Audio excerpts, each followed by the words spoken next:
بسم الله الرحمن الرحیم. السلام علیکم ورحمت الله وبرکاته. زم تاسو هوست مروه سادات او تاسو ټول ته په خپل افغانستان خبرونه کې هرکلی وایم.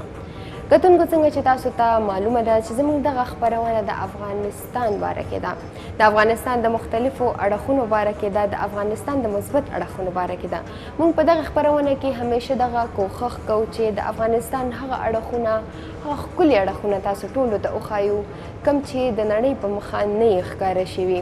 ځکه چې که موږ وګورو د افغانستان نوم موږ واخلو، یا خلک زیاتره داسې خلک چې که د افغانستان نوم واوري نو د هغوی په ذهنونو کې د افغانستان دپاره تورې تیارې جوړې شي، ذهنونو کې انځورونه جوړ شي، د تورو تیارو د ترهګرۍ خراب انځورونه جوړ شي. خو ولې موږ په دغه خپرونه کې همیشه دغه کوښښ کوو چې دغه غلط فهمیانې ورکې کړو.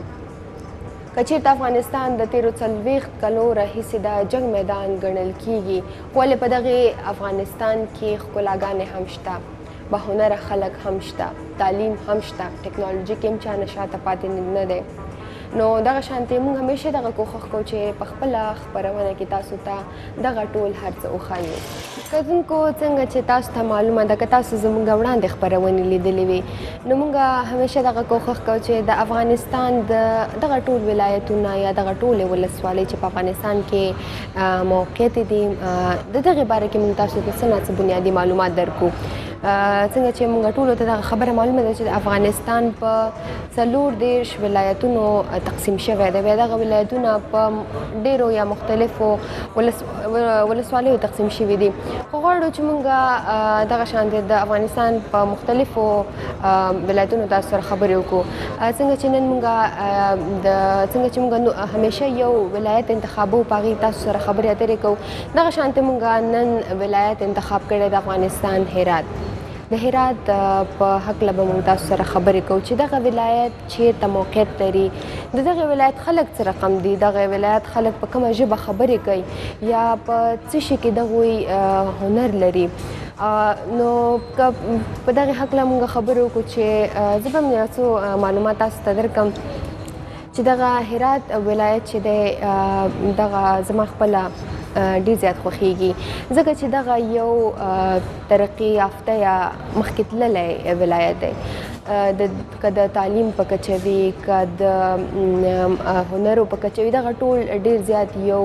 او که په ښکلا وي نو هرات د ښکلاګانې چې اجازه څخه د کم یا د کم بل هیواد یا د کم بل ولایت څخه کمې نه دي. نو موږ غواړو چې په دغه ما سره یو رپورټ موجود دی، په دغه تاسو وګورئ. په دغه رپورټ کې د هرات ولایت څه بنیادي معلومات موجود دي. نو امید لرم چې دغه رپورټ تاسو وګورئ او څه نه څه معلومات به ترې ضرور ترلاسه کوئ. تاسو رپورټ وګورئ، موږ ته راشئ. کتونکو رپورټ به مو کتلی، امید لرم چې څه نه څه معلومات به مو ترېنه ضرور ترلاسه کړي وي. چې څنګه ما د هرات ذکر وکړو، د هرات د ولایت ذکر مې وکړو، نو زه غواړم چې څه نه څه معلومات تاسو ته درکړم. دغه هرات ولایت چې دی د دې په غرونو باندې په طبیعي ډول باندې د بادامو او د پستې ځنګلونه دي چې دغه خلک هم په دغه سیمو کې اوسیږي، د دوی د اقتصادي پیاوړتیا سرچینې دي. بله دا کتونکو چې په دغه هرات کې یو بند موقعیت لري چې د بند سلما په نوم یادیږي. او دغه بند سلما چې دی د هریرود سیند باندې جوړ دی. او که موږ وګورو او دغه بیا په چست ولسوالۍ کې دغه موقعیت لري.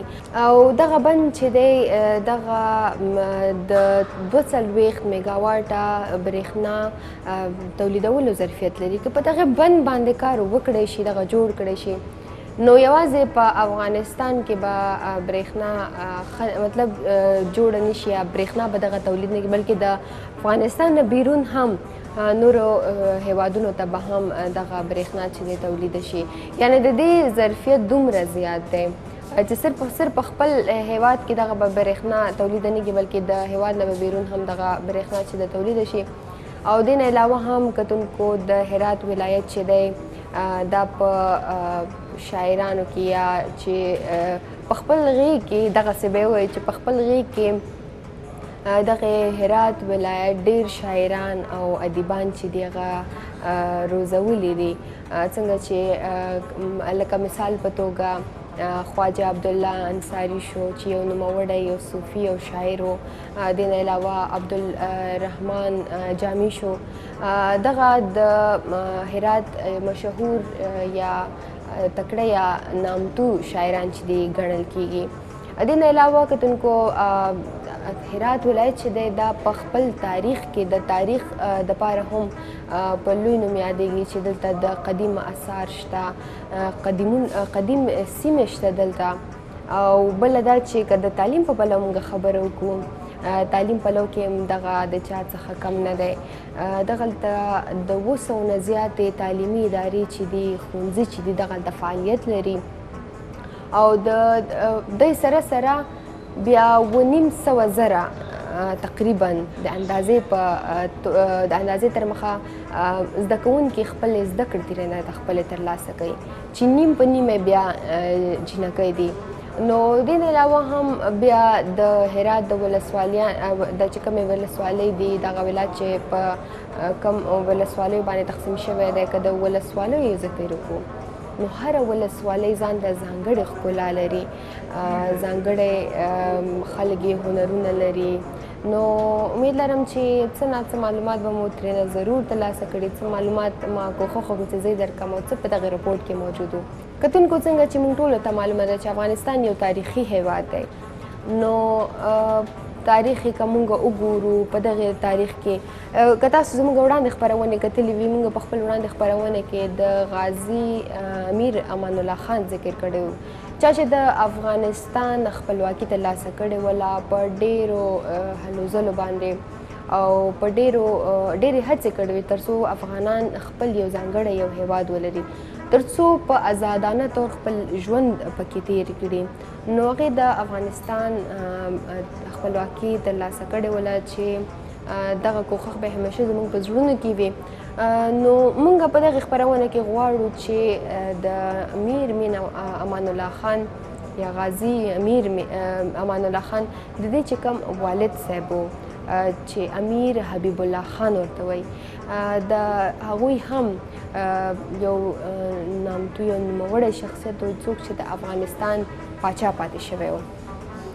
هغوی د افغانستان پاچا و چې کله د هغې پلار د دغې دنیا فاني نه سترګې پټې کړلې، امیر عبدالرحمن خان، هغې چې کله د دغې دنیا فاني نه سترګې پټې کړې، د هغې نه بعد د هغوی زوی چې امیر حبیب الله خان نومیږي، دوی په پاچایۍ په کرسۍ باندې کېناستو.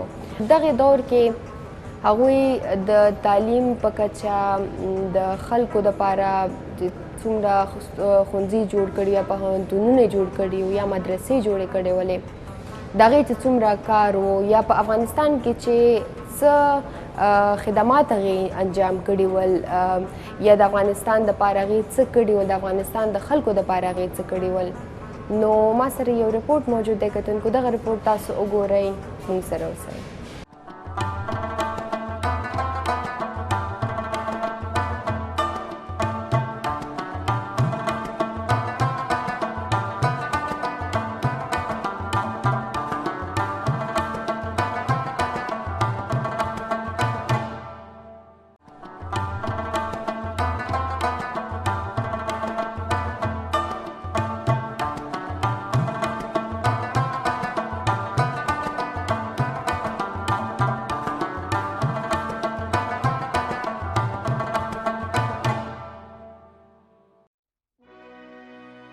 امیر حبیب الله خان چې د امیر حبیب الله شاه په نامه هم یادېږي، د کال 1901 نه تر 1919 د افغانستان واکمن پاچا و.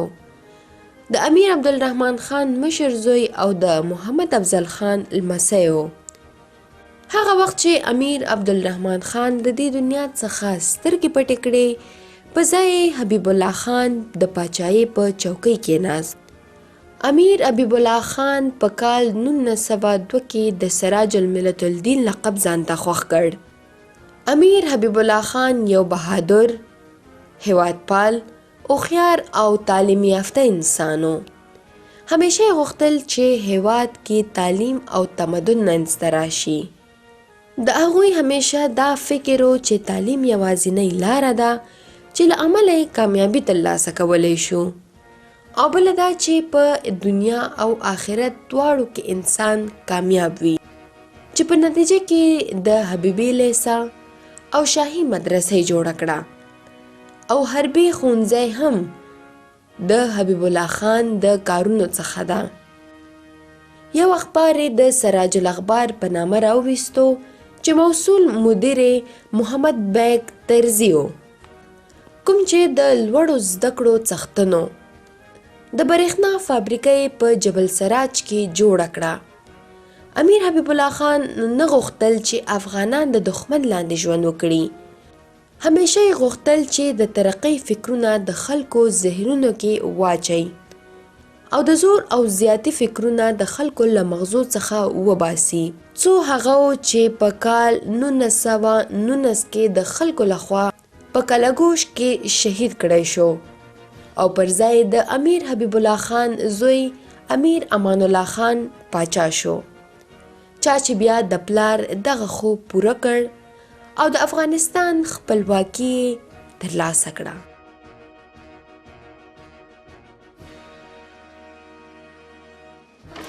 کتونکو تاسو به رپورټ کتلی وي او څه ناڅه معلومات به مو ضرور ترېنه ترلاسه کړي وي د افغانستان پاچا امیر حبیب الله خان په هکله، چې هغې څنګه انسان و، د هغې دغه څومره وخت چې هغې د افغانستان پاچا و، هغې د افغانستان دپاره څه خدمتونه کړي ول، د افغانستان د خلکو دپاره څه خدمتونه کړي ول. خبره به پکې زه زیاته کړم چې امیر حبیب الله خان همیشه غوښتل چې په هیواد کې تعلیم او تمدن راشي. هغې همیشه غوښتل چې د افغانستان د خلکو دپاره ښوونځي جوړ کړي، پوهنتونونه جوړ کړي، تر څو دغه خلک په تعلیم کې مخکې لاړ شي. د حبیبي لیسه هم د دوی د کارکردګۍ د وجې جوړه شوې ده، د شاهي مدرسه هم دغوی جوړه کړې ده، او د حربي ښوونځی هم د دوی د کارکردګۍ د وجې جوړ شوی دی. او بل دا کتونکو چې د سراج الاخبار په نوم دوی اخبار هم راویستی دی، او دې نه علاوه چې دی په دغې کې جبل سراج کې دوی د برېښنا فابریکه هم جوړه کړې وله. همیشه یې کوښښ کوو چې د افغانستان او د افغانستان د خلکو دپاره څه نه څه وکړي، یو هیوادپال انسان و، یو مهربان انسان و، یو وطن دوست انسان و، چې بیا کله دی شهید شو، د دې دنیا نه سترګې پټې کړلې. د هغې نه بعد د هغوی زوی چې امیر امان الله خان، هغوی بیا د دوی په کرسۍ باندې کېناستل، او د هغې نه بعد بیا هغوی د افغانستان پاچا شول، چې بیا هغې د افغانستان خپلواکي ترلاسه کړله. نو دغه یو مختصره تاریخ و د امیر حبیب الله خان. امید لرم چې څه نه څه معلومات به مو ترېنه ضرور ترلاسه کړي وي. نور معلومات به مونږ همیشه کوښښ کوو چې خپل د خپرونو سره چې زموږ نورې خپرونې مونږ پکې معلومات اډ کړو، تاسو ته یې وړاندې کړو. نو چونکې مونږ سره نور رپورټونه هم دي، نو زه غواړم چې د هغې رپورټونو طرف ته هم لاړ شو، غواړم چې نور معلومات تاسو ته هم درکړم. نو دغه شانتې مونږ ټولو ته معلومه ده چې د افغانستان یو لوړ تاریخ دی، چې په خپل تاریخ کې ډېر شاعران هم ول، ډېر ادیبان هم ول. اوس هم مونږ داسې ځوانان لرو، داسې تکړه با استعداده شاعران لرو، څوک چې د افغانستان دپاره شاعري کوي، د وطن دپاره شاعري کوي، خپل قلم د افغانستان دپاره استعمالوي، د افغانستان د ښکلاګانو دپاره استعمالوي، د سولې دپاره استعمالوي. چې مثال ما سره سالار صاحب دی، حکمت الله سالار د افغانستان یو ډېر با استعداده شاعر دی، یو ځوان دی. دوی همیشه کوښښ کړی چې خپل قلم د افغانستان دپاره استعمال کړي، د افغانستان د خلکو چې دغه دوی د کومو حالاتو نه تېرېږي، د کوم وخت نه تېرېږي، د سخت وخت نه تېرېږي، د افغانستان د سخت وخت نه تېرېږي، دغه د خپل شاعرۍ په مدد سره دغه چې دی دنیا ته وښایي، یا خپل دغه درد چې دی د شاعرۍ په واسطه دغه دنیا ته وښایي، یا یې ولیکي. دغه شانتې هغې د سولې په هکله یو شعر لیکلی کتونکو، چې د افغانستان دغه حالات دي دغه بدلیدی هم شي، افغانستان کې سوله راتلی هم شي، یعنی امید شته انشاءالله چې افغانستان کې به دایمي سوله راځي، د افغانستان خلک به په خوشحالۍ خپل وخت تیروي افغانستان کې. دغه خلک چې د افغانستان نه بیرون تللي نورو هیوادونو ته د دغه حالاتو د وجې افغانستان کې انشاءالله حالات ښه شي، دغې به خپل په هیواد کې خپل ښه ژوند تیروي. نو دغه شانتې مونږ خبره کوله د حکمت الله سالار صاحب چې یو ډېر با استعداده شاعر دی. هغوی د افغانستان د سولې دپاره د افغانستان د سولې په هکله یو شعر لیکلی دی. راځئ چې واورو. شعر به مو اورېدلی وي، څنګه چې ما ذکر وکړو د افغانستان د سولې په هکله دغه شعر و چې افغانستان ټول عمر په دغه تورو تیارو کې نشي پاتې کېدی. انشاءالله په افغانستان کې به سوله راځي، دایمي سوله به راځي، امید شته انشاءالله. نو دغې یو با استعداده شاعر حکمت الله سالار دغه په خپل دغې قلم په ذریعه دغه قلم د افغانستان د سولې لپاره استعمال کړی و چې افغانستان کې انشاءالله سوله راځي. نو امید ده چې دغه شعر تاسو اورېدلی وي او دغه به تاسو خوښ کړی وي، او زموږ هم همیشه دغه دعا ده چې انشاءالله افغانستان باندې ښې ورځې راشي، د افغانستان په خلکو ښې ورځې راشي.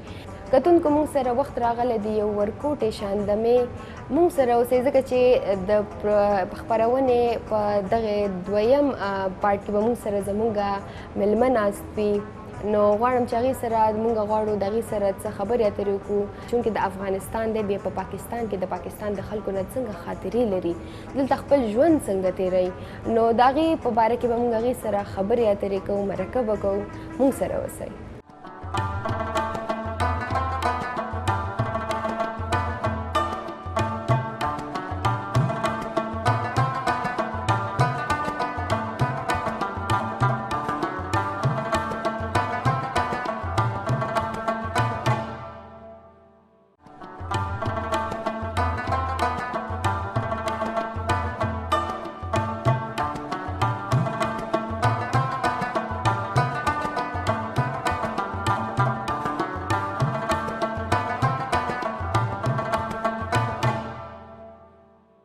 کتونکو خپرونې ته یو ځل بیا هرکلی. څنګه چې ما ویلي وو چې د دمې نه پس به موږ سره زموږ یوه پیغله یوه افغانه ناسته وي چې هغوی خپلې دغه زده کړې په پاکستان کې مخکې وړي.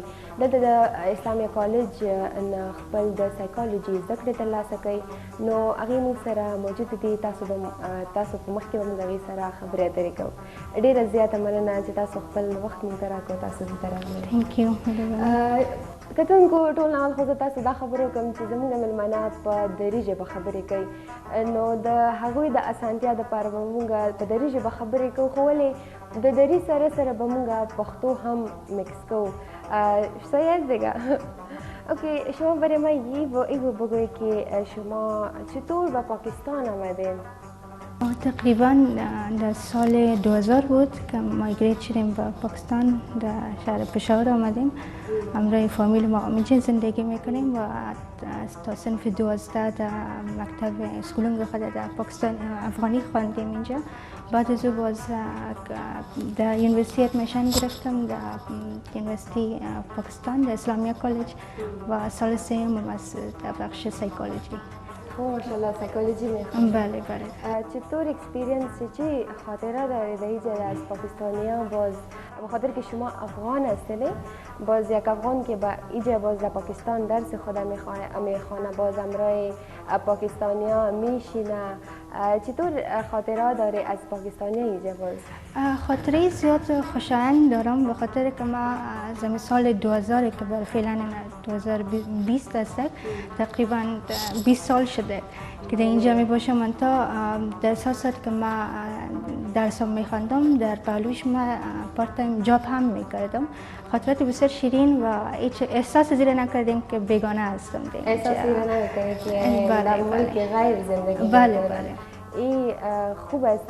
کتونکو څنګه چې موږ ټولو ته معلومه ده چې د تیرو 40 کالو راهیسې په ګڼ شمېر افغانان چې دغه پاکستان کې ژوند کوي، نو دغه د یو خوشبختۍ خبره ده چې دغه پاکستان خلک داسې مېلمستیا کوي د افغانانو چې بیخي هغه افغانانو ته دغه نه فیل کېږي، دغه نه احساس کېږي چې هغوی په خپل ملک کې نه دي، هغوی یو ګاونډي ملک کې اوسېږي. نو بخیال یم ای ګپې خوش قسمتي است کې دا په کار هم ده چې زه وایم چې د دواړو ملکونو ترمنځ د داسې تعلقات وي، د خلکو ترمنځ د داسې تعلقات وي چې داسې موږ ته احساس نشي چې موږ د یو بل. اگر ما ببینیم که شما ماشاءالله میفهمید ثقافت ما لنگویج ما بیخی سیم میباشه. بالکل دې ځای کې د پښتو خبرې کوم لیک ماته ارزي خو دومره زیات نه، خو بیا هم وایم چې کوم کسان ګوري که نه هغوی ته هماغه شي که نه. زموږ لنګویج هم سیم دی ماشاءالله الحمدلله، وی آل مسلمس، ریلیجن هم سیم دی اور موست پرابلی زموږ چې کلچرز دی هم سیم دی، اسپیشلی په KPK کې. خو دومره هغه مسئله نه وی افغانانو ته. مطلب خود ما فکر میکنم شاید دیگر افغانانی که اینجا زندگی میکنن قدر 20 سال 30 سال در حالی که تا 40 سال از اونام پیش اینجا زندگی میکنن وقت زیاد، خب کدام خوشی از اینجا دیده باشن از خاطر قدر به لانگ پیریود تایم زندگی میکنن. بالکل که یک انسان 40 سال به گپ شما که 40 سال 30 سال اینجا زندگی میکنه obviously چیز باشه نه، چیز خاط می باشه که یک خاطره خوب داشته می باشه به این خاطر اینجا زندگی خود. و شما این بگوی درباره خود گفتین، درباره فامیلیتان، درباره خانوادیتان بگوی. چند خواهر برادر دارید؟ ما 3 همشیره هستیم و 2 برادرایم خارج هستن و اسکول گوینگ هستن، در پاکستانی درس میخوانن و یک همشیره دیگه ما در بخش دنتال اسپشیالایزیشن کردن، دنتال هایجینیست هستن و همشیره دیگه ما در فرانس می باشن، در اونجا عروسی کردن. بله. بگوی که افغانستان مس میکنه یادتان میآید؟ طبعا ملک انسان چرا یادش نمیاد، خب من تا میریم و میاییم، رفت آمد داریم. بله امید میکنیم که یک صلح دائمی بیاید افغانستان تا که همه ما انشالله که به خوبی و به خوشی زندگی کنیم. بله شما گفتید که شما پارت تایم جاب میکنید، در هسپتال جاب میکنید. بخش رادیولوژی از مدیکال ترانسکریپتر پارت تایم جاب میکنم. شما برای من بگویید که obviously شما پیشنس مریضا را فیس کردی میکنه جی بالکل بیماران راځي. بالکل نو تاسو ماته دا وایي چې دغه افغانان ولې دومره ډېر پاکستان ته علاج ته راځي؟ آیا دوی په خپل هیواد کې محروم دي د دې علاج نه چې دوی دومره ډېر تعداد کې موږ ګورو زموږ هسپتال زموږ ډک وي د بیمارانو نه، پر از مریضان میباشه نه؟ جی جی زیادتر ما با افغانان میباشه. چی وجوهات است؟ وجوهاتش در اونجا هم هغه ځای کوم هم پروفیشنل ډاکټرز ماشاءالله اشته خو فسیلیټیز شوده کېدای شي هغې د وجه نه دلته به راځي، لکه چې هغه غواړي چې مطلب ښکلی فسیلیټیشن هغې ته ملو شي.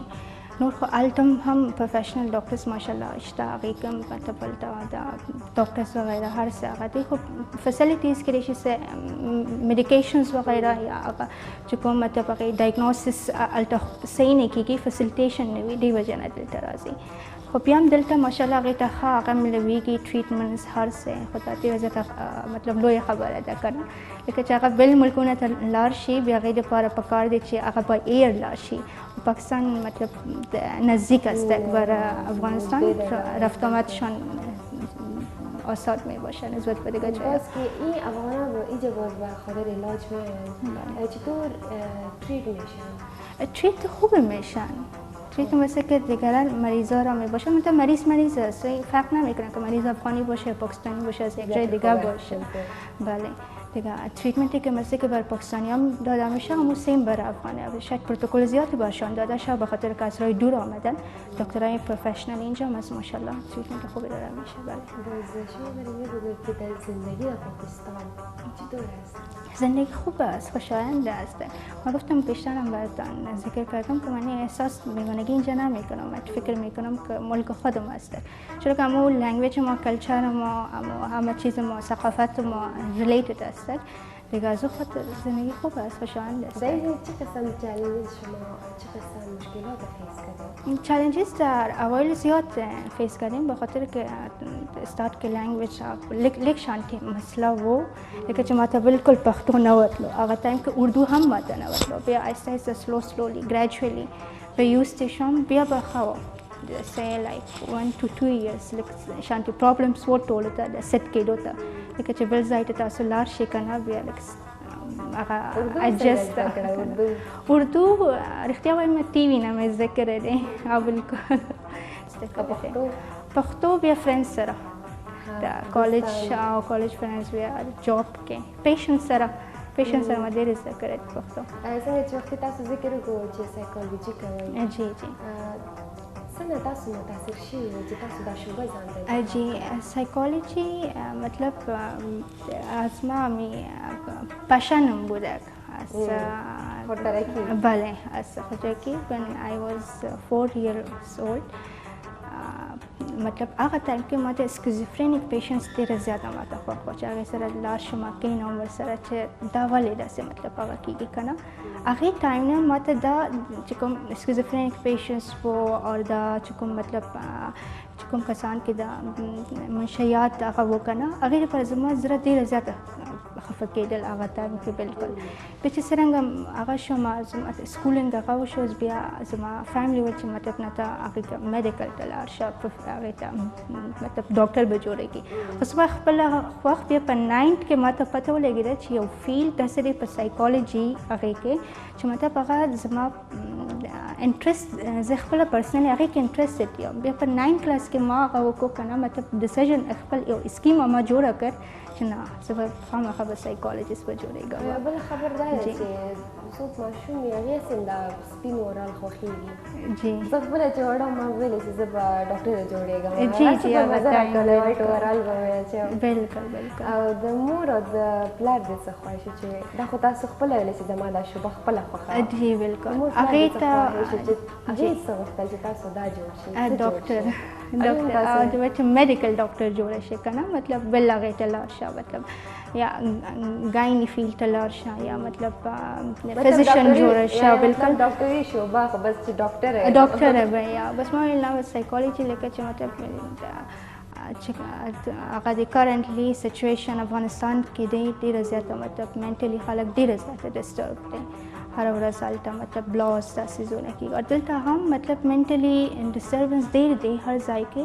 دې وجه نه ما ویل چې بس دا بیا لکه یونیک او هر چاته د خپل منټل سټیټ خیال کول ډېره زیاته ضروري ده. دې وجه نه بس ما دا یو پوښتنه زه تاسو نه دا وکړم، تاسو دا پوه شوم تاسو دا شعبه ډېره زیاته خوښه ده، خو تاسو ماته دا وایئ که چېرته تاسو سایکالوجي نه کوله ډاکټر نه وئ نو تاسو به څه وئ؟ بیا ان کیس بیا کېدای شي پالیټکس ته، لکه چې پالیټکس مې هم لایک منظره وو مخکې، اوس نه پالیټیشنس او ولې د خوښه سیاست؟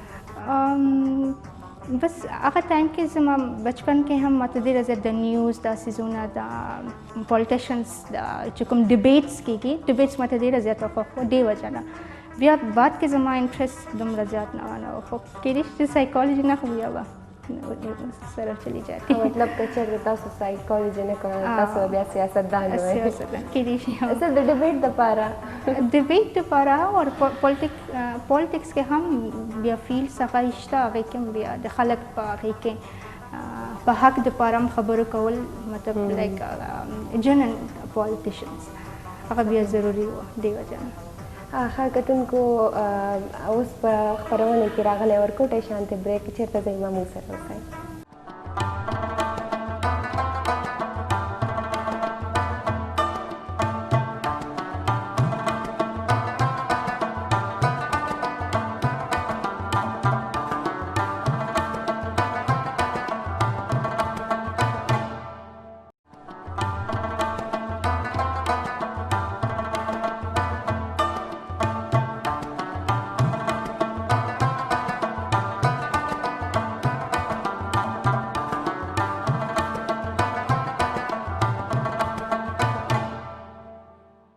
خپرونې ته یو ځل بیا هرکلی. پروګرام به خپل موږ جاري ساتو، سوالونه خبرې اترې به موږ جاري ساتو. تاسو ماته دغه ووایئ چې د ژوند د ښکلې خاطره څه شی ده؟ خاطره تلخ امی که بر فعلا هر روز بر ما می باشه وقتی که هر صبح که ما بخیزیم ببینیم در فیسبوک یا در سوشال میدیا که سر میزنیم امی اوضاع افغانستان که میبینیم امی فکر میکنم تا خاطره تلخ برای همگی افغان شاید باشه چون وش میکنیم که انشالله یک پیس دائمی در افغانستان بیاید تا که دیگه جوانای خود از دست ندیم چون جوانای ما بسیار زیاد استعداد زیادی را دارند در هر ملک دنیا که میرن آنها گولز خود اچیف میکنن و میخواین که پیش برن پیشرفت بکنن خب پیس دائمی بیاید در اونجا در افغانستان هم که دیگه جوانای خود از دست ندیم. خودت برام بگوی که زندگی شما چی میخواهید که در میزی خود بمانی یا بخیر افغانستان اراده دارید؟ ما اراده دارم که برام من تا اینجا را هم ترک نمیکنم به خاطر که من خاطرات خوشی دارم و من پیشترم براتون دو دفعه ذکر شدم که ما یعنی احساس اینجا هیچ وقت ما بیگانگی ما نکردیم ما بسیار باندینگ خوبی ده اینجا دارم اگر انشالله که اونجا هم رفتم این میخوایم که اول کریر بر خود بالد کنم بعد از اون فیلد خود کار کنم اینجا اونجا در دو جای میخوایم بله ایگا پارا یک طرف بمانیم ایگا برای بگوی که در درس خواندن چطور هستیم؟ در درس خواندن خوب هستم ذهن خوبی دارم من تا فیلد را که با چوز کردیم بسیار ما خوش دارم بخاطر که با شوق خودتان است شوق خودم است گرچه من در مکتب که بودم در اونجا من زیاد درس میخواندم پوزیشن هولدرم بودم من تا قدر با چی نمیخواندم با اینترست نبودم که من بخوانم درس و بازم بخاطر که پوزیشن بگیرم بله میخواندم من تا حالا من بر شوق میخوانم وقتی که من که بیشینم من درس بخوانم چپتر ختم شده میره به خاطر که هرچقدر من دیپ رو موقع انجای کرده میرم چون فیلدز هست که من بسیار زیاد اما وش ما بوده دیگه سایکولوژیست نمره می آمدین؟ در مکتب همیشه اول دوم می آمدم نام خدا از اول سن کده تا 12 سن نه از صنف 9 به بعد تا صنف 9 تا 4 و 5 می آمدم بعد از او باز صنف 9 دیگه باز پوزیشن هولدر شدم مادرتان خوب خوش خواد بوده که مادر جان ما اول نمره شده بله بله روزی که پارچه می گرفتم خانه می رفتم مادرم زیاد خوش می بوده مادرم هم پدر جانم این خوب یک زندگی پروفشنال بود در کار خانه چطور هستی؟ نکنه خانه بسیار خوب هستم آشپزی خوب میکنم چرا زیاد مطلب اکسپرت هستین که اکسپرت همه چیز بخاطر که من آشپزی را خوش دارم هر چیز را پخته کردن هر چیز نه باز که شما خوش داری که یک چیز را علیکم من از من پرسان کنه که تو چی را خوش داری من میگم که من خوش دارم که من بیریانی را پخته کردن میتونم شما چی تو میتونین که میفهمین که من یک چیز بسیار مقبول پخته کردن میتونم من نهاری یعنی بیریانی هم از پاکستانی است و نهاری خیر منتو را هم میتونم در افغانی منتو باز در خانه هم رایتان کسی کمک میکنه؟ نه من خوش دارم وقتی که آشپزی کنم کمک کسی نمیخوایم خودم میگم تنها بخورم میگم کار بسیار سخت میباشه سخته است بله منتو علاقه که باشه از میشه منتو آشک من خود منتو را بسیار زیاد دوست دارم من پخته کردن میتونم اما مدد یا هلپ دیگران را باز میخوام بخاطر که کار سخت است بسیار جنجال داره در قابلی پلو چطور؟ خوب است او را یاد دارم باز خواهرتان شما ذکر کرده او باز چطور است؟ داشپزی نام خوب است یاد دارن که منطقه بیچارم زیاد مصروف میباشه قدر زیاد نمیکنه مطلب در کار خانه هم رایتان در کار خانه من خودم هم سر نمیگیرم به خاطر که صبح یونیورسیتی میباشم باز ایونینگ دیوتی دارم از او خاطر دارم صبح 6 بجه میبریم پس خانه که میریم تقریبا 11 بجه میباشه و روزای شنبه و یک شنبه که در خانه باشم بس زندگی بسیار یعنی مصروف دارین شما مصروف خوب است که انسان باشه من تا ویست نمیشه گین میکنی اگر من یونیورسیتی هم میرم از اونجا که میخوانم آینده میخوایم برای خود وقتی که اگر جاب پرفورمنس میکنم یک چیز رو یاد میگیرم پس باید ویست نمیگم مصروف نمیگم این خوب است آن انسان بیکار باشه فکرهای غلط میکنه فکرهای خراب میکنه چیزی شیطانی وسوسه بالکل ځکه دا خو بس که انسان مصروف بمانه و بالکل بالکل کار یا که سوشال میدیا چطور است؟ استفاده میکنه؟ میکنم کم لیمیتد قدر زیاد نه چون تایم نه باشه منتها میشه در بین استفاده میکنم. درستان شما گفتین که در درس خواندن خوب هستین و پوزیشن هولدر همیشه بودین. چطور؟ خب یک مونږه کتون ګوتم وای چې دسه زمونږه کل ته نوی کل ته یا زمونږه سټوډنټس ته زده کوونکو ته داسې څه یو ټوټکه وښایي چې هغې ته پته ولګېږي چې هغې تاسو نه زده کړي چې هغې هم پوزیشن هولډر شي. څه قسم درس میخوانید؟ مطلب اسټډي لپاره ضروري نه دی چې تا مطلب پوزیشن هولډر وي، مطلب ضروري نه دی صرف د پوزیشن هولډرز ټیلنټډ وي، د هر انسان مطلب خپل یو انټیلیجنټ لیول شته چې کله ستا ګول سټرانګ وي بیا تا مطلب هغې ګول اچیومنټ لپاره بیا به ستا محنت ډېره زیاته ضروري ده. ته مطلب محنت وکړه هر ورځ خپل لپاره مطلب سبا چې کوم اکټیویټیز دی هغې لپاره ګول سیټینګ وکړه، یو چارټ جوړ کړه ځان سره ولیکه او هغه ګولز چې کوم ریلیټډ ستا اسټډیز دی ریلیټډ ستا هاوس ورک وي هر څه وي هغه مطلب ټرای وکړه چې ون بای ون هغه ټاسک مطلب اچیو وکړه بیا به دې سره به تا هغه شي که نه. ضروري نه دی چې مطلب ښه هغې دپاره سټډیز دپاره پوزیشن هولډر ته وي مطلب ستا ټیلنټ. اوس سبا که موږ وګورو زموږ خلک زموږ سټوډنټس همیشه غواړي په فرسټ سیکنډ تھرډ پوزیشن کې خو ضرور راشي. جی جی نو پوزیشن هولډینګ لپاره څه کول پکار دي؟ پوزیشن هولډینګ شما لپاره درس چه قسم میخواندین؟ چند ساعت مطلب درس خواندن خودت میدارین؟ چه قسم درس میخواندین؟ بر درس خواندن خو یعنی وقت زیادتر از برای استودنتس وقت پیشان می باشه. استودنتس که اسپیشلی در چه می باشن پیش از اینکه بیان در یونیورسیتی یا در کالج برای از یعنی جاب کنن میکنن اسپیشلی واسه تایم کافی است. اما تایمی که دارن اون رو باید یوتیلایز کنن. زیادتر شده استدی خود اگر تایم 2 ساعت یا 3 ساعت 4 ساعت ایون واسه ست کنن بشینن در درس بخونن باشن کافی می باشه. روزانه بخونن روزانه.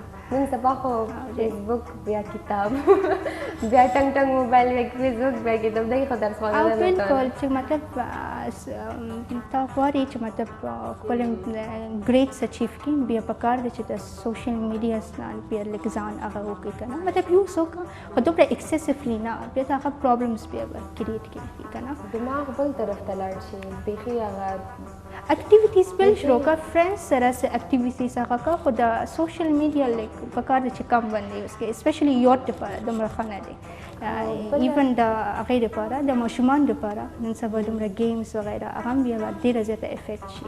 نن سبا په هر کور کې ماشوم وګورئ بس موبایل لاس کې یوټیوب کې په لګې کارټون وګورئ. او بالکل او هماغه کارټون چې ګوري بیا هغه امپلیمنټیشن هم کوي که نه کارټون شانتې حرکتونه ده خو هغې بیا پرسنالټي باندې هم بیا افیکټ کوي په دې باندې بیا په پیرنټس بیا ډېره زیاته ضروري ده چې هغه مطلب هغه وکړي که نه خپل هغې لپاره ماشومات لپاره. خو یا مې لګي په یوټیوب کې ویډیو کته جی ماشومان ورانه کوم موبایل کې خو دماغ ورانه چاغي کو پاسې دماغ ورانه شي. بالکل لکه چې د ماشومان منټالیټي چې ډېره زیاته شارپ دی هغه زر پک کی که نه دې وجه نه چونکې تاسو د نفسیاتو زده کړې ترلاسه کوئ نو دغه څه کول پکار دي دغه ماشومان که موږ وګورو ډېر زیات په دغې سوشل میډیا باندې اډکټډ دي. څنګه ما خبر وکړه د خپل خورۍ مې خبر وکړله چې ورانه ګوري داسې موبایل کې د همغه شی بیا کوي نو د دې په هکله تاسو څه نظر لرئ د ماشومانو دغه خیال څنګه موږ د دې موبایلونو نه خوا کولی شو؟ جی دې ځای کې زه وایم چې مطلب سوشل میډیا اډکشن چې دی که نه په ډېره زیاته یو دې باندې ریسرچ شوی و او ریسرچ چې کنډکټ شوی و دې نه پس د دې کنکلوژن چې ډرا شو مطلب ډېره ډینجرس اډکشن دی یو هیومن اډکشن یو د سوشل میډیا اډکشن چې دی دا ډېره زیاته ډینجرس اسپیشلی د کډس لپاره چې مطلب دا مخکې هغه تاسو ذکر وکړو که نه چې دې کې د پیرنټس رول ډېره زیاته وي.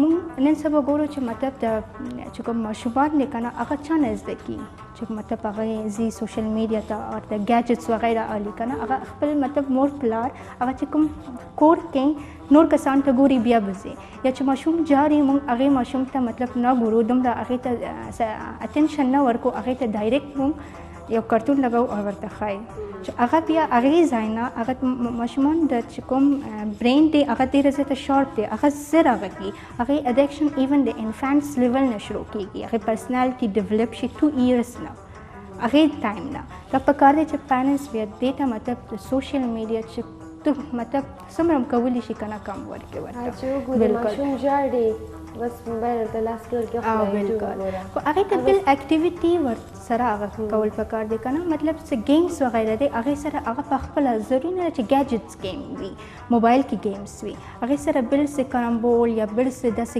کارټونس والا هغې سره دا پکار دی چې پیرنټس په خپله کینی اور خپل هم انوالو شي هسې بیا ماشومان هغه کولی شي که نه چایلډس هغې کې بیا انټرست سیټ به کېږي لکه چې هغه ګوري چې نور کسان هم کې داسې هسې په خپله خو مطلب ماشوم ته دا خبره ډېره زیاته هغه دی که نه چې ته په خپله به کینی او نور څه اکټیویټي نه انوالو وي او مطلب ماشومان ته وایي چې هغه مطلب ته گیم مه کوه هغه څرنګه نه کړي هغه گیم هغې باندې چې څرنګه ته بند کړي ورسره کښېنه او بل څه اکټیویټي سره انوالو شه ګارډن ته لاړ شه څه واک وغیره وکړه میډیټیشن وکړه چې هغه ماشوم پرسنالټي داسې ډیولپ وشي دا ډېر غلط امپیکټ ماشومان باندې هغه کتونکو نن سبا که موږ هر دویم کور وګورو نو هغې کې ماشومان که شروع کړي ورانه وکړي ډایرکټ ورته لاس کې موبایل ورکړي یوټیوب ورته خلاص کړي یا کارټون وګوري یا څه نو د دغې نه پکار ده چې والدین څنګه چې زموږ خور خبره وکړله چې والدین ته پکار ده چې په دغې شي باندې په دغې